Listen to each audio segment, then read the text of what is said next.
capítulo 8, versículos 1 a 13. Congrega después a toda la comunidad a la entrada de la tienda de la reunión. Hizo Moisés lo que le había mandado el Señor y congregó a toda la comunidad a la entrada de la tienda de la reunión. Tomó luego Moisés el aceite de la unción, ungió el tabernáculo y todo lo que en él había, y así lo santificó.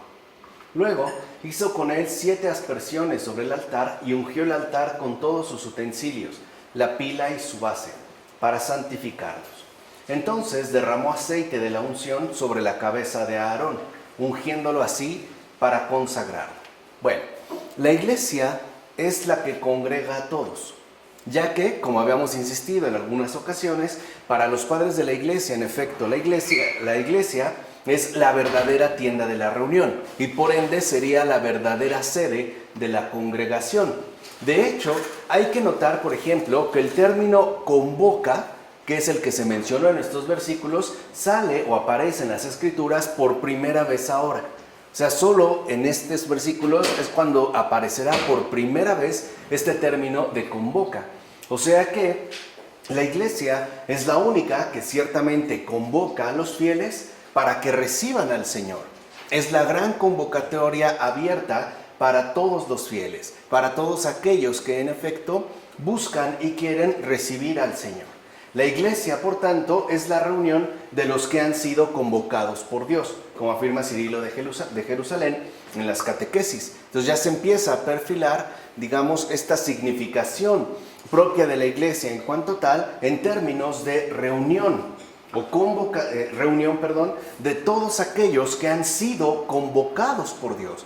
O sea, la iglesia no está constituida por mera participación voluntaria, no es que uno vaya y se afilie. No es partidista en este sentido, no es que uno pueda ingresar a la iglesia por cuenta propia, como uno se afiliaría, por ejemplo, a algún determinado partido. No, esta iglesia en cuanto tal constituye una reunión, pero en base a la convocatoria que Dios ha enviado y a aquellos que han sido en efecto o que han respondido a dicha convocatoria. O sea, la iniciativa para conformar la iglesia ha sido del Señor y por eso Él es el único que la ha logrado mantener en pie hasta estos tiempos. Entonces, la iglesia ya se empieza a definir de esta manera, ¿no? Sería pues la reunión de los que han sido convocados por Dios. En todo caso, también esto es importante de resaltarlo, como se menciona en los últimos versículos de este apartado, la unción de Aarón que lleva a cabo Moisés también sería algo prefigurativo, ya que al ungirlo, o sea, al quedar ungido, Aarón se va a llamar Cristo. Recuerden que Cristo es ungido, aquel pues que ha recibido la unción, y por ende, a través de la unción que realiza Moisés con respecto a Aarón, se estaría anunciando ya al Señor Jesucristo, o sea, al verdadero sacerdote, aquel que va a realizar la gran obra de expiación. Esto también hay que tenerlo en cuenta, porque a veces llegamos a suponer, por ejemplo, que el sacerdote juega una especie de función o desempeña una especie de función muy particular que no tendría nada que ver, en principio, con la obra realizada por el propio Señor Jesucristo, y no es así. En todo caso, si el sacerdocio tiene alguna dignidad cristiana, es por la obra que ha realizado Cristo mismo, tal y como afirma en este caso también Cirilo de Jerusalén, pero en las catequesis mistagógicas. Así pues, es una manera de anunciar, ¿no?, figuradamente al Señor por medio de la unción que recibe Aarón por parte de Moisés. Capítulo 8, versículo 14 al capítulo 9, versículo 21. Luego dijo Moisés a Aarón: acércate al altar y ofrece tu sacrificio por el pecado y tu holocausto. Expía por ti y por el pueblo. Haz la ofrenda del pueblo y expía por ellos, según mandó el Señor. O sea, le está dando pues ya algunas indicaciones muy particulares con respecto al ofrecimiento de los sacrificios y por ende también en relación al holocausto debido, lo cual tiene una relación muy estrecha con este gesto de expiación que se tiene que llevar a cabo, o sea, esta expiación por el pueblo, incluido el propio Aarón, tal y como el Señor ha indicado. Pues bien, ¿qué podemos decir aquí? Pues que como no es posible vivir humanamente sin pecado, o sea, como no nos es posible vivir sin pecado, entonces el verdadero sacrificio en cuanto tal debe hacerse tanto por el perdón de uno mismo como por el perdón de todos los demás. Esta sería la verdadera dimensión de la expiación. O sea, la expiación no tiene un perfil meramente individualista vinculado, por ejemplo, con el titular del pecado cometido, sino que se dirige ante todo al cometido mismo del pecado en cuanto tal. Por eso lo que vemos es que el sacerdote, comenzando por Aarón, tal y como se le ha indicado, realiza un gesto de expiación tanto por su pecado personal como por el pecado de todos los demás. O sea, es esto justamente lo que hace el sacerdote, comenzando, como hemos dicho, por Aarón. De hecho, con ello va a quedar claro lo siguiente: ni siquiera ellos, es decir, los sacerdotes que desempeñan una función muy particular, una función muy especial en torno al culto que el Señor ha estado estableciendo, ni siquiera ellos, repito, en tanto sacerdotes, viven sin pecado. Siguen siendo, pues, también pecadores que necesitan participar de manera plena dentro de este gesto de expiación. Por eso se le indica a Aarón que él también haga este sacrificio, ¿no? Ofrezca el holocausto, tanto por el pueblo como por sí mismo. Capítulo 9, versículos 22 al 24. Aarón extendió las manos sobre el pueblo y lo bendijo. Entonces bajó, después de hacer el sacrificio por el pecado, el holocausto y el sacrificio de comunión. Moisés y Aarón entraron en la tienda de la reunión y cuando salieron bendijeron al pueblo y se manifestó la gloria del Señor ante todo el pueblo. Entonces, de delante del Señor salió fuego que consumía el holocausto y la grasa que había sobre el altar. Lo vio todo el pueblo, se alegraron y cayeron sobre su rostro. Aquí está escrito un misterio, a saber, que es necesario que el que bendice esté adornado adecuadamente. Ahora ya tiene que ver pues el énfasis sobre la cuestión de la bendición. Es decir, que el que bendice esté adornado según unas acciones que en efecto lo logren distinguir de la mayoría.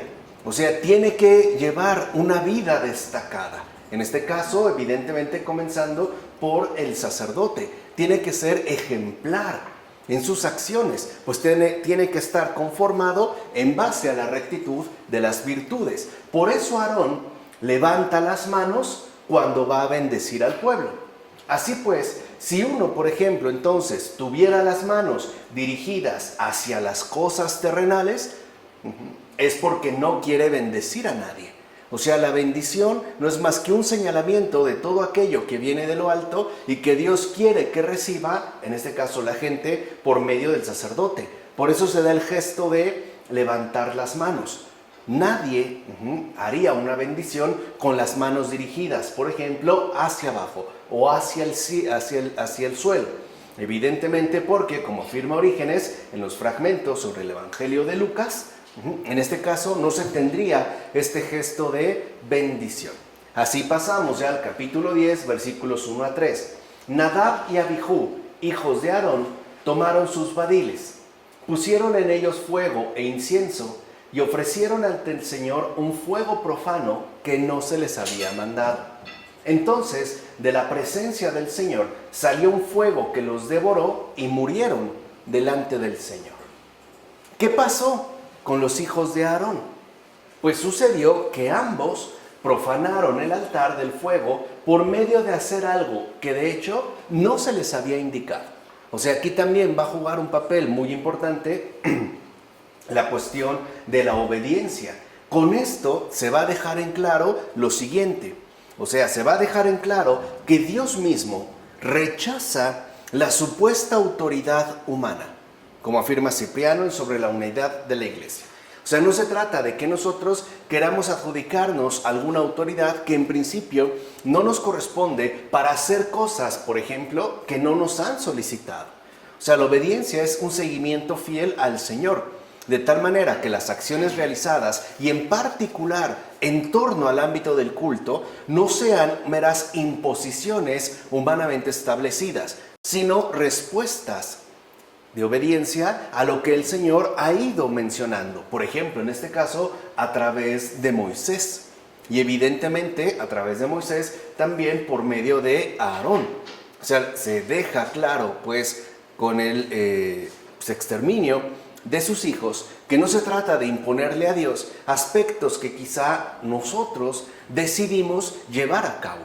Se trata pues de mantener una docilidad, una obediencia fiel a todo lo que Él ha ido solicitando.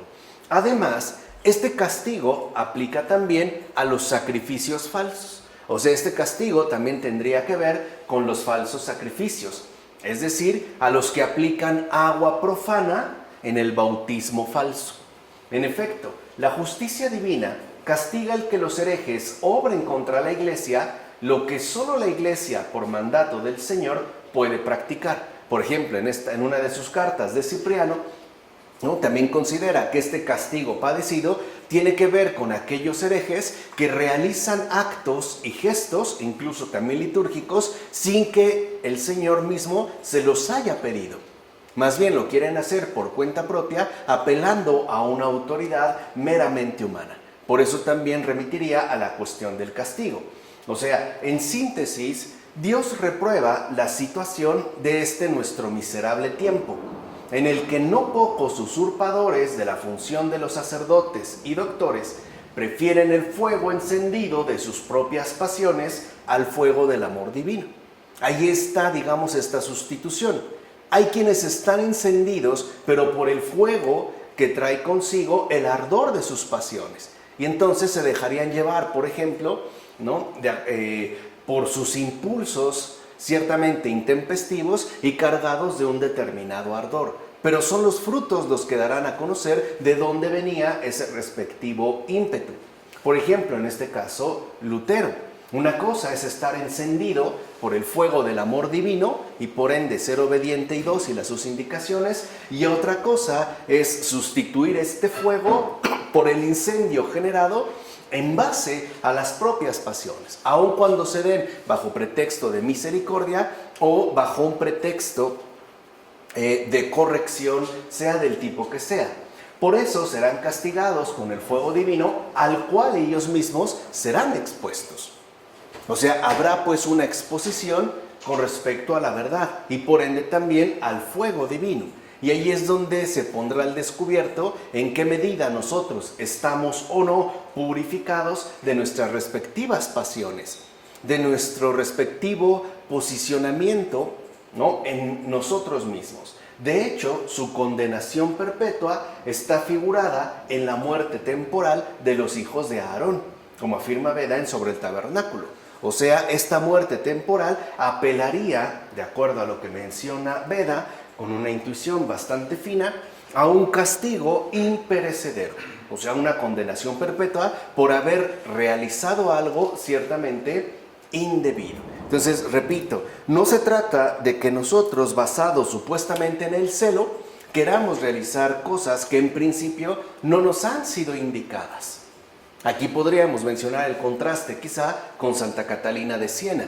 Por lo menos 300 años antes de Lutero, Catalina ya había tenido la indicación de ir con el Papa de ese entonces, que se encontraba en el exilio de Aviñón, llamado exilio babilónico, y decirle que tenía que regresar literalmente, ¿no?, lo antes posible a Roma, porque el Señor lo había colocado en Roma, no en Aviñón. Y Catalina va, en efecto, a cumplir este propósito y lo alcanza, pero no va por cuenta propia, no va encendida por una especie, digamos, de celo supuestamente apostólico o evangélico a tratar de realizar cosas que en principio no se le han indicado. Ella va, y en efecto lo va a solicitar, por mandato directo del Señor. O sea, no está movida por sus propias pasiones, sino que está conducida y guiada, sostenida incluso por el fuego del amor divino. De ahí pues que el beato Domingo Barbieri haya dicho ya en principios del siglo XX lo siguiente: si Dios quiere algo de mí, me lo hará saber claramente. Si no, no. O sea, si el Señor quiere algo muy específicamente de mí, en torno a mi vida, a mi persona, a las actividades que desarrollo, pues entonces Él me lo va a hacer saber y con toda claridad. Dios no pone acertijos, no tiene este mal gusto, digamos, de los sentidos ocultos o escondidos para que nosotros caigamos en una cierta duda o en una cierta incertidumbre. No, si el Señor quiere algo de mí, como dijo el beato Domingo Barbieri, pues Él mismo me lo va a hacer saber claramente. Por eso creo que también es muy importante discernir de dónde o a partir de qué están motivados nuestros respectivos impulsos, nuestras respectivas conductas, ¿no? De dónde es que están siendo empujadas. Del fuego, de las pasiones propias, puede ser la vanidad, aun cuando se diga que es en nombre de un celo apostólico evangélico, o por el contrario, están más bien sostenidas por el fuego del amor divino. Así pasamos al capítulo 10 de los versículos 4 a 20. Ni tú ni tus hijos beberéis vino o bebida embriagadora cuando vayáis a entrar en la tienda de la reunión, para que no muráis. Es una ley perpetua para vuestras generaciones, para que sepáis discernir entre lo santo y lo profano, entre lo puro y lo impuro, y para enseñar a los hijos de Israel las leyes que os mandó el Señor por medio de Moisés. Mira, no solo la ley antigua prohíbe las bebidas embriagadoras para los sacerdotes, sino que también la ley nueva las prohíbe. ¿O no es verdad que el apóstol condena a los sacerdotes destemplados en el vino? Como se afirma en la primera carta a Timoteo. De hecho, los que sirven al altar no deben entregarse ni al vino ni a la sidra. La diferencia es la fruta de la cual provienen, pero ambas al final terminan siendo bebidas embriagadoras. Por sidra se entiende en hebreo toda bebida que pueda embriagar. O sea, cualquier bebida fermentada que produzca un efecto embriagador, en hebreo es llamado sidra. Así pues, lo que en todo caso se va a prohibir es la ingesta de cualquier bebida que pueda llegar a embriagar. Y la razón es clara, porque la embriaguez trastorna el juicio. Entonces, uno no puede estar sirviendo a Dios con el juicio trastornado. Aquí se está hablando en un primer momento de bebidas netamente físicas. No obstante, también hay bebidas espirituales. Por ejemplo, las falsas doctrinas o los errores y engaños que suelen ser transmitidos, por ejemplo, mediante envases sumamente llamativos, cuyos resultados terminan siendo idénticos a los de cualquier bebida embriagadora. O sea, terminan trastornando nuestro juicio. ¿Y cómo podemos darnos cuenta de este trastorno? Pues en la medida en la que nos vamos alejando de lo prescrito por el Señor, en la medida en la que salimos de la ortodoxia, en la medida en la que nos llenamos de críticas, de molestias y sobre todo en la medida en la que se va extinguiendo ese fuego del Espíritu en el interior de nuestros corazones. Así pues, para estar con Dios, uno debe mantener el juicio recto y totalmente limpio. Es decir, para nada debe estar nuestro respectivo juicio adulterado con fermentos indeseados, como afirma Jerónimo en una de sus cartas. O sea, también hay una embriaguez del intelecto, también hay un trastorno del juicio. Esto suele pasar, por ejemplo, cuando personas incautas se ponen a leer sin ton ni son y de repente entran en confusión, ¿no? Se llenan de dudas, se llenan de incertidumbres, como que la cosa no cuadra. Y ya se ve el efecto de estos fermentos indeseados al haberlos bebido en su propia mente. O incluso hay otros cuyos fermentos no son necesariamente de confusión, pero sí, por ejemplo, de arrogancia. Hay personas cuyas lecturas o estudios parece que los embriagaron y los volvieron tremendamente soberbios y arrogantes por haber cursado tales o cuales estudios o por haber logrado tener tal o cual formación académica. Ahí se ve también estos fermentos indeseados. Por eso no solo habría que ver ¿no?, que leemos, sino de dónde está brotando también aquello que hemos leído y por qué lo estamos leyendo. O sea, no podemos, así como no andamos comiendo todo lo que vemos, pues tampoco podemos andar leyendo todo lo que se nos ocurra. Pasamos ya al capítulo 11, versículos 1 a 47. Habló el Señor a Moisés y a Aarón diciéndoles: decidles a los hijos de Israel: estos son los animales que podréis comer de entre todas las bestias que hay en la tierra. Podréis comer todo animal rumiante con la pezuña hendida en 2 mitades. De entre todos los que viven en las aguas de los mares o de los ríos, podréis comer todo lo que tiene aletas y escamas. En cambio, será abominación para vosotros todo animal que no tenga aletas ni escamas. Por ejemplo, el pulpo. Todo lo que no tiene escamas será abominación. Y todo reptil, además, que viva en las aguas de los mares o de los ríos, por ejemplo, un cocodrilo. De entre las aves tendréis por abominables y no podréis comer, pues son abominación las siguientes: el águila, el quebrantahuesos, el esmerejón, el milano, el buitre en todas sus especies, el cuervo de la especie que sea, el avestruz, el halcón, la gaviota y el azor de cualquier especie, el búho, el somormujo, el ibis, el cisne, el pelícano, el calamón, la cigüeña, la garza de la especie que sea, la abubilla y el murciélago. Esto nos vendría muy bien en estos tiempos, ¿verdad? Todo insecto alado que camina sobre 4 patas es abominación para vosotros. Si muere un animal de los que se pueden comer, el que toque su cadáver quedará impuro hasta el atardecer.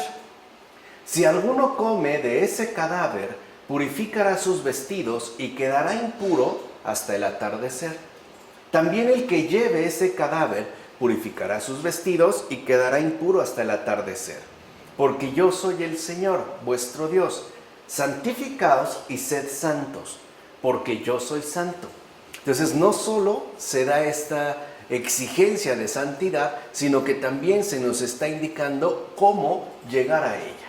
Mira, entonces, lo primero que nos podremos preguntar es: ¿con quién es que debemos convivir? Pues con los justos, lo cual se dice alegóricamente al hablar de los animales de pezuña hendida. Por ejemplo, una res tiene la pezuña hendida. En efecto, todo animal de pezuña hendida y que rumia es puro, pues la hendidura significa el equilibrio de la justicia. Vean nada más el rico simbolismo que se poseía antiguamente. Todas las cosas tienen una carga significativa sumamente relevante, incluidos, por ejemplo, en este caso, los animales de pezuña hendida, dividida en 2, como es en general el ganado, por ejemplo, o la cabra, o las ovejas, tienen el mismo tipo de pezuña. Y es que el que rumia lo que hace es precisamente, ¿no?, rumiar el alimento propio de la justicia, es decir, el logos por medio de la catequesis. ¿Qué caracteriza a los rumiantes? El hecho de que comen y después lo regurgitan y lo están, ¿no?, rumiando y rumiando, a veces horas enteras. Es más, a veces parece que están dormidos y siguen rumiando. Siguen efectivamente rumiando, ¿no? Sabemos que las vacas incluso tienen, al parecer, 4 cámaras que semejan 4 estómagos distintos para poder digerir la pastura o la hierba que suelen ingerir. Entonces, el rumiante es justo, en primer lugar, porque se la pasa rumiando, ¿no?, exprimiendo, asimilando de manera gradual, pero permanente, la palabra del Señor. En este caso, el logos. Y la propia hendidura de su pezuña, el que esté dividida en 2, significaría precisamente este equilibrio debido a la injusticia. O sea, no podemos caer ni en el exceso, como de hecho se mencionará en este libro de Levítico, pero versículos más adelante, y tampoco podemos incurrir en el defecto. Y es rumiado en términos, por ejemplo, de una meditación racional como verdadero alimento. Aquí estaría literalmente el ejercicio constante de la intelección, el estar rumiando, ¿no? A manera de meditación racional, el alimento que hemos recibido por parte de Dios. De hecho, la persona justa, con el logos en su boca, rumia el alimento espiritual, y la justicia es con razón bifurca, ya que además esta justicia basada, ¿no?, en el rumiar constante del alimento espiritual nos santifica aquí, ¿no? Esto formaría parte de la justicia, la santificación ya en esta vida, y asimismo es lo que nos conduciría a la vida futura. O sea, por una parte, la verdadera justicia nos santifica ya en esta vida y nos prepara el camino para la vida futura, como afirma Clemente de Alejandría en el Pédago.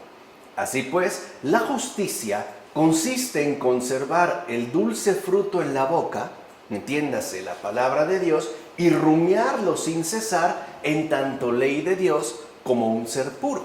Por eso se habla de lo que sí se puede comer. Y vean aquí, ¿no?, el significado que se está extrayendo, como afirma Orígenes en los comentarios al Cantar de los Cantares.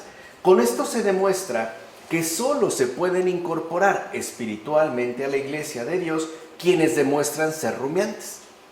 O sea, quienes verdaderamente están asimilando el dulce fruto en su boca mediante una meditación racional. Es decir, aquellos que vencen los vicios por la fuerza de la meditación constante, que es de hecho la fuerza de la fe. Entonces, como afirma Beda en Sobre el Tabernáculo.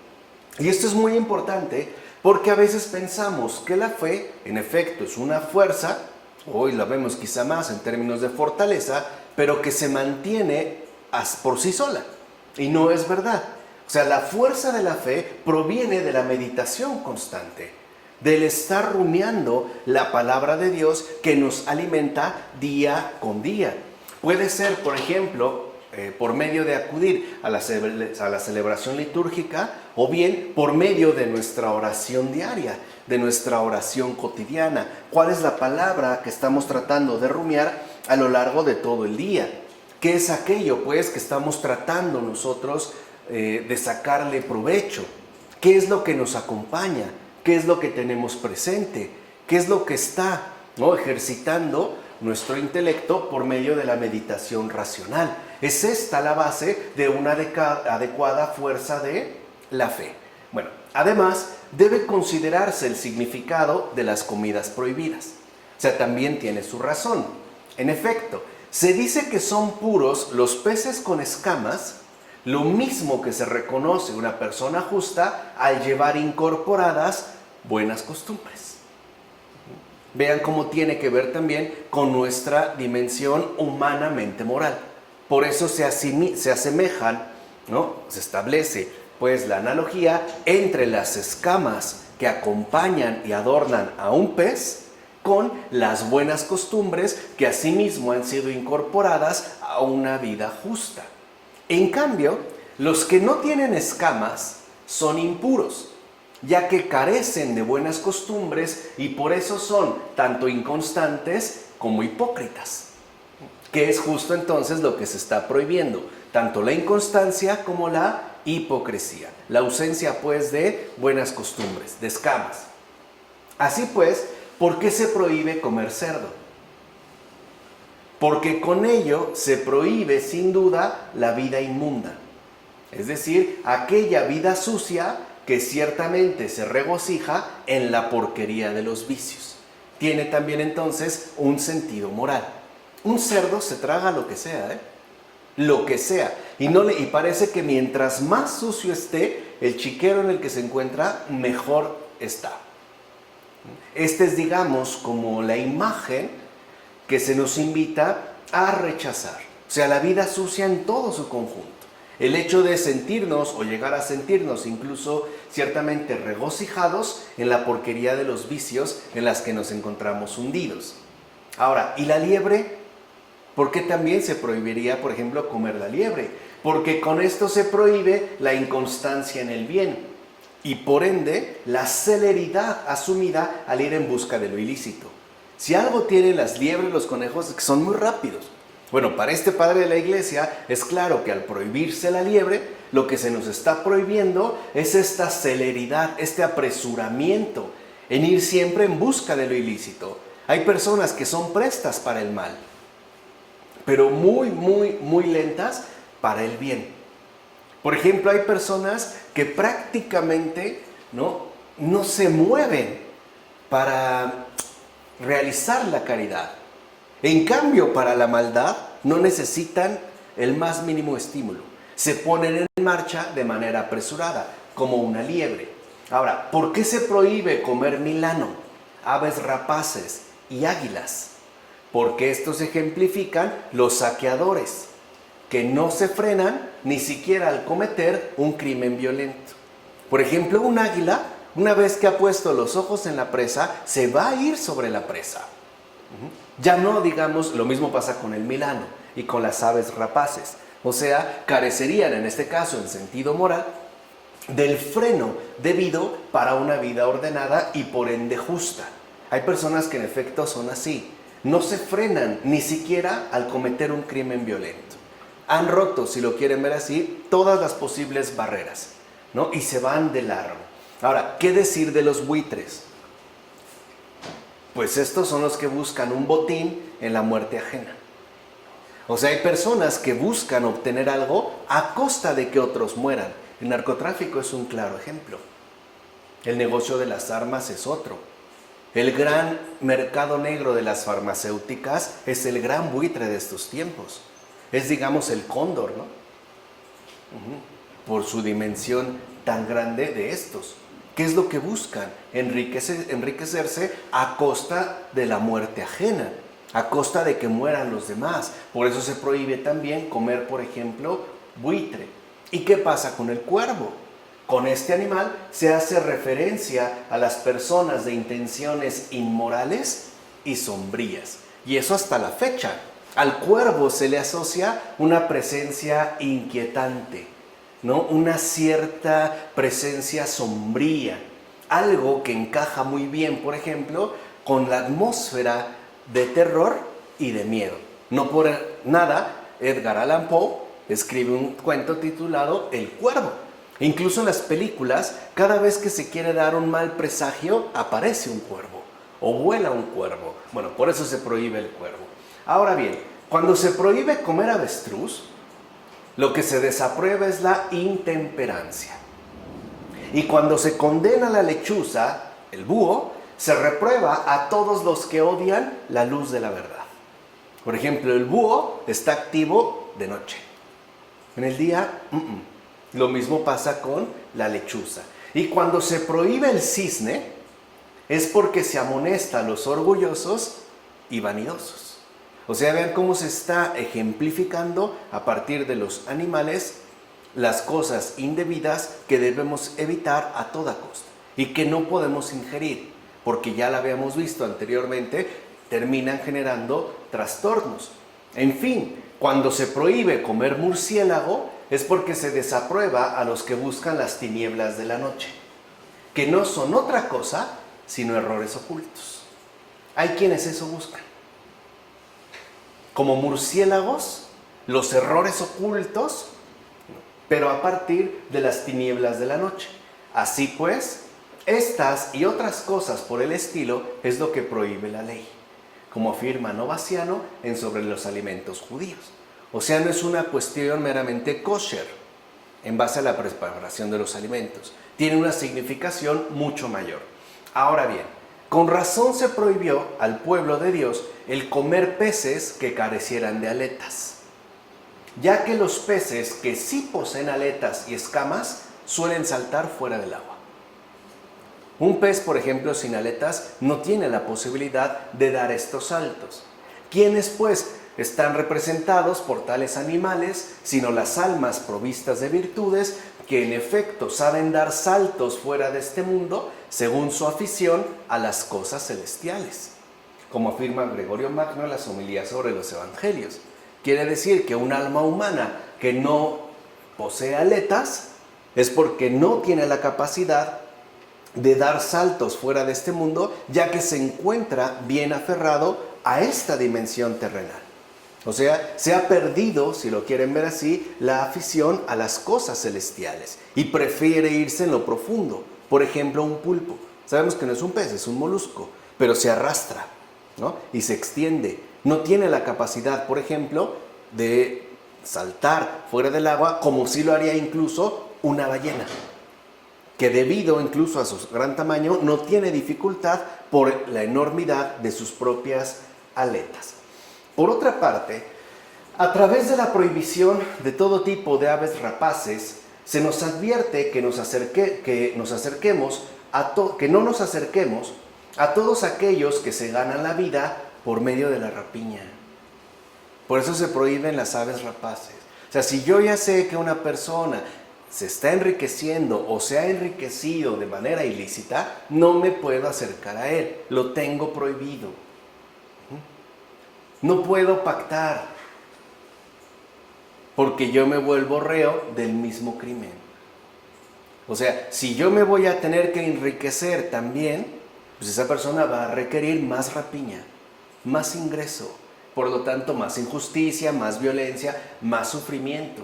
Entonces, esta sería, como afirma Clemente de Alejandría en el Pedagogo, una forma alegórica de ponernos sobre aviso y decir tener cuidado. El problema es que, como lo vimos con Charles Taylor en la era secular, para nosotros el mundo está desencantado.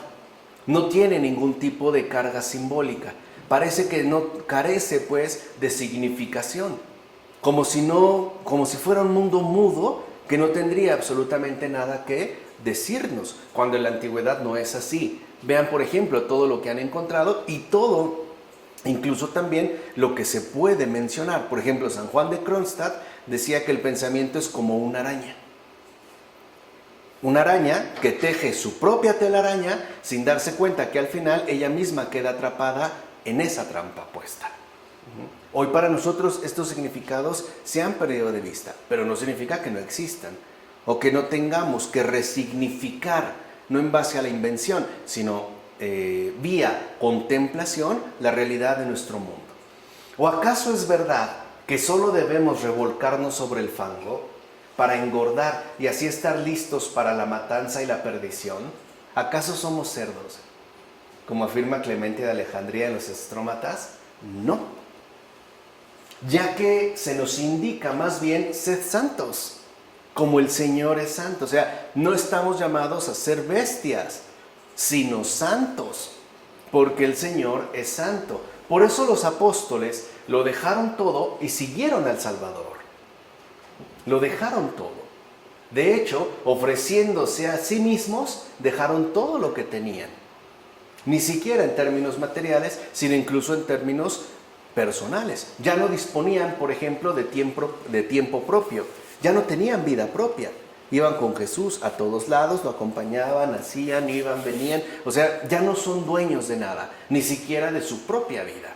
Eso es dejarlo todo. No como otros que en efecto nos dedicamos a engordar y estar listos para la matanza y por ende para la perdición. Incluso no es casual que algunos los retraten, sobre todo en las caricaturas, ¿no?, que denunciaban el negro capitalismo de las décadas de los 20 y los 40 al cerdo capitalista. En efecto, engordado, ¿no?, lustroso, brillante, pero a base de corrupción e injusticia. Entonces ahora entendemos el por qué se da la prohibición de estos alimentos. Ahora, ¿qué significa entonces santidad? Y eso hay que entenderlo muy bien. Pues asumir con la vida entera una dedicación total a Dios. Eso es a lo que se nos invita. Se nos invita a la santidad, o sea, al asumir con toda nuestra vida una dedicación total a Dios. Es donde se está dando la preparación. Y antes de esto ya se nos dijo que es aquello que nos puede interrumpir o desviar de este sumo propósito. O sea, del asumir con la vida entera una dedicación total a Dios. Pues todo aquello que en efecto se ha prohibido como alimento. Algo que en definitiva, por ejemplo, no podemos nosotros ingerir. En efecto, ser santos consiste en elegir a Dios por completo. Y por ende, en abstenernos de todo aquello que le desagrada. Vean cómo el ser santos no es necesariamente hacer milagros, como hoy nosotros lo pensamos. O sea, pensamos más bien al santo en términos de un milagrero. o de un curandero. No, por eso hay santos que literalmente no son milagreros. Un Agustín, creo que nadie va a pedirle por su salud. Habrá algunos que sí, sobre todo imagino que de su orden, ¿no? Los agustinos, pero no es como un San Charbel, por ejemplo, que se le asocia más con una especie de curandero, de milagrero. No, la santidad en principio no es eso.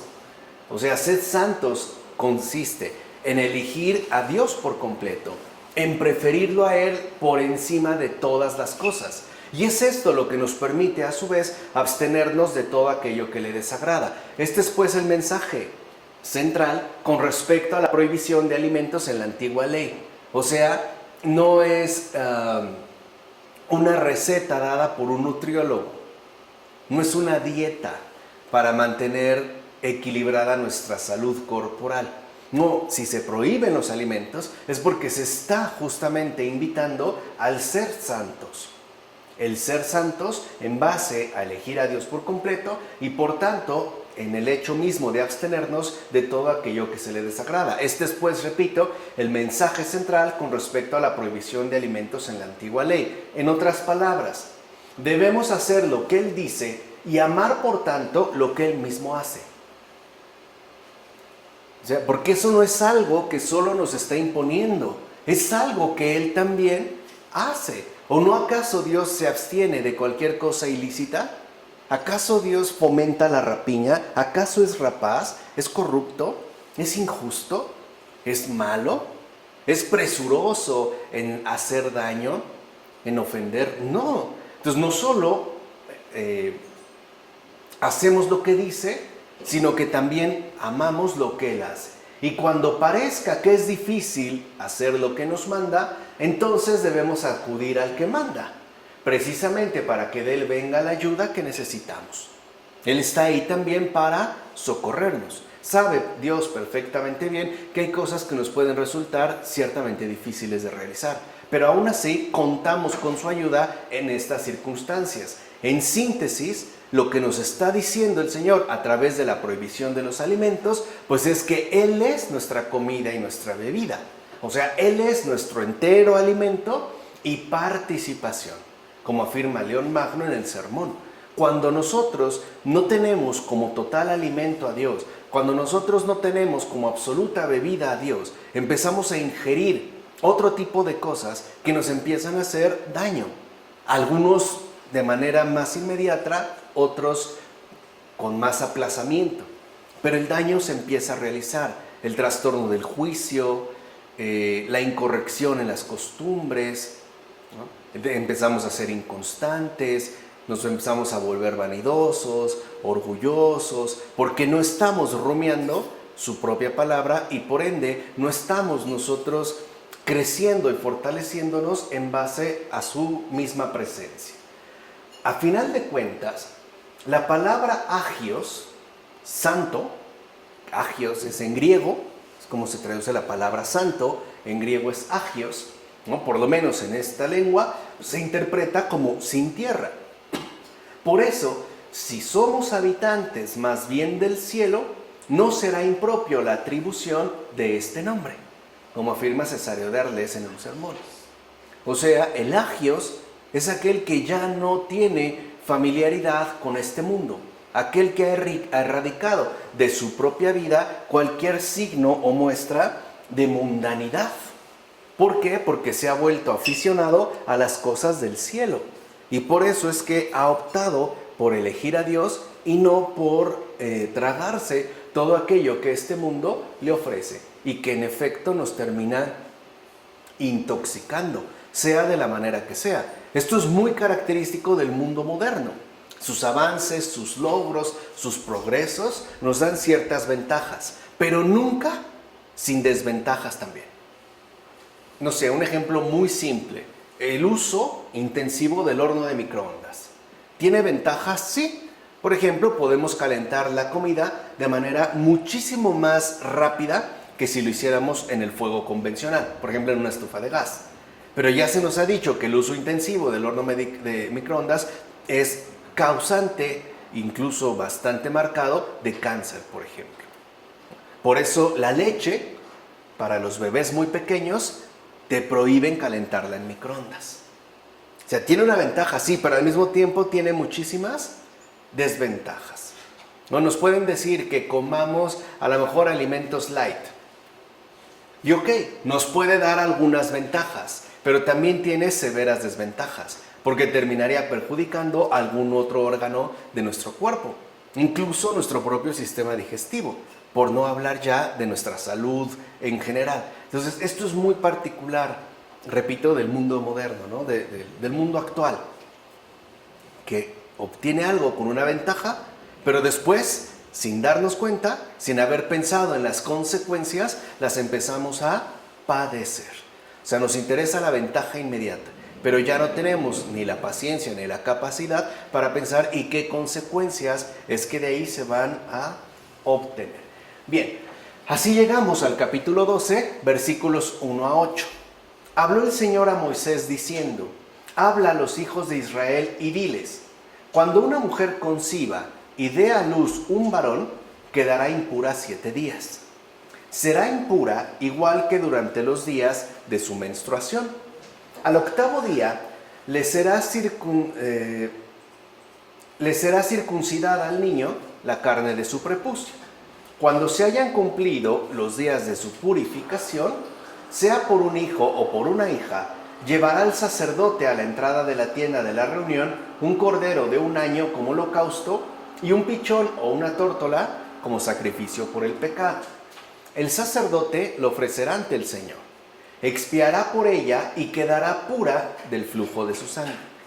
Esta es la ley sobre la mujer que da luz a un niño o a una niña. Y si no dispone de recursos suficientes para una res menor, tomará 2 tórtolas o 2 pichones, uno como holocausto y otro como sacrificio por el pecado. El sacerdote hará por ella el rito de la expiación y quedará purificada. Bien, no carecía de significado el que la circuncisión del niño tuviese lugar a los 8 días. O sea, no es algo arbitrario, tiene pues su respectivo significado. Pues Cristo era la piedra con la que nos circuncidamos. El pueblo hebreo fue circuncidado con cuchillos de piedra, pero la piedra es Cristo. ¿Y por qué entonces al 8º día? ¿Por qué no a los 15, a los 20 días o al 11º? ¿Por qué al 8º? Porque en las semanas coinciden el primer y el 8º día. En efecto, transcurridos los 7 días, se retorna al primero. Dicho de otra manera, concluido el 7º día, el Señor está sepultado. Pero se vuelve al primero y el Señor ha resucitado. De hecho, la resurrección del Señor significa para nosotros la promesa del día eterno y la consagración del domingo. Así pues, el día domingo nos fue devuelta la piedra, ya que el Señor resucitó y nosotros quedamos circuncidados. Con la resurrección del Señor se nos quitó toda esa impureza contraída por medio del pecado. O sea, con la resurrección del Señor, en tanto consagración del domingo, fuimos ciertamente purificados de todos nuestros pecados y quedó circuncidado espiritualmente nuestro corazón, tal y como afirma Agustín en un sermón. Por último, y ya con esto terminamos el día de hoy, el Señor no desconoce la pobreza de este mundo. Fíjense, no pasa por encima de nuestras circunstancias concretas de vida. Y eso a mí me parece muy amable de parte de Dios.